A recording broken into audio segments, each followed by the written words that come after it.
শিক্ষিত লোকেরা কি দাওয়াতি কাজ করতে পারে? যদি জানেন শিক্ষিত দিনের জ্ঞান অর্জন করে এতটা পর্যায়ে চলে যান যে যেই কথাগুলি তিনি বলছেন সেই কথাগুলিতে তিনি একেবারে ভালো জ্ঞান অর্জন করেছেন, যে বিষয়ে বলছেন, তাহলে ততটা পর্যন্ত করতে পারে।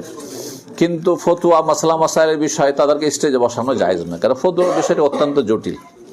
আমরাও ফতুয়ার ক্ষেত্রে আমাদেরকে অনেকে মনে করেন মুফতি, তাই না? মনে করেন না? কিন্তু আমরা হচ্ছে নাকিলুল ফতুয়া, খুব সহজ ভাষায় বলছি। এই কথাগুলি আমাদের দেশে পাবেন না। মনে করি যে সবাই মুফতি, যে ফতুয়া দিলে মুফতি হয়ে গেল। আমরা ফতুয়া বড়দের নকলকারী, শেখ ইবনে বাজ, শেখ বিন উসাইমিন, শেখ আলবানী, ইবনে তাইমিয়া, তারপরে আরো আইম্মায়ে কেরাম, সবার কথাগুলির মধ্যে কোনটা কোরআন সুন্নাহর কাছাকাছি সেটা আপনাদের সামনে নকল করি। আমরা নাকেলে ফতুয়া, মুফতি না। বুঝতে পেরেছেন? এখন আমি যদি নাকেলে ফতুয়া হই, তো এতদিন পড়াশোনা করে 30 বছর তো মদিনা পড়তে পড়তে 30 বছর কাছিয়ে দিয়েছি, তারপরে পড়াশোনা করতেই আছি।